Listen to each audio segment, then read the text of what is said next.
Sunrise at Camp Bastion, and the soldiers of 5 Rifles are woken up in the traditional way.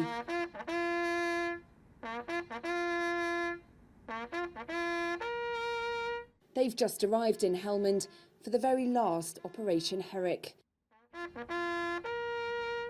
They will be the dismounted troops operating out of Warthog armoured vehicles, part of the Warthog group. The last time they were here was 2 years ago on Herrick 15. Back then, the company was living in patrol bases, holding the ground and protecting the local community. Obviously, being down in the green zone, being back in Bastion is completely different.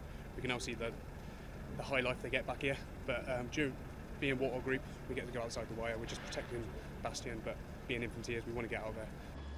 More used to Warrior, 5 Rifles will be living out of Warthogs, a vehicle built specifically for Afghanistan.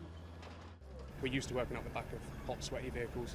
You get your own seat in these in a Warrior, you've got to squeeze together, nice and friendly, nice and cosy, the guy next to you, but in here it's a lot comfier.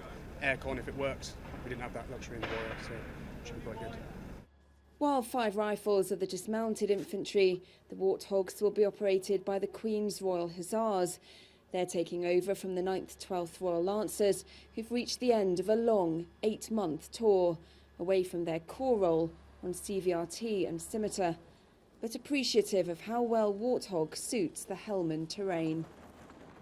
So it's been the tracked vehicle which is able to get across the irrigated fields, through the ditches and even wade through deep water. So really its reach and its ability to get to those parts that others can't get to has been its strength, along with its ability to carry infantry soldiers. While the men have seen some action, it's not on the scale of previous Helmand tours. We do still get in firefights, but they're not like the firefights I used to see back in the previous Herricks. It is just literally shoot and scoot.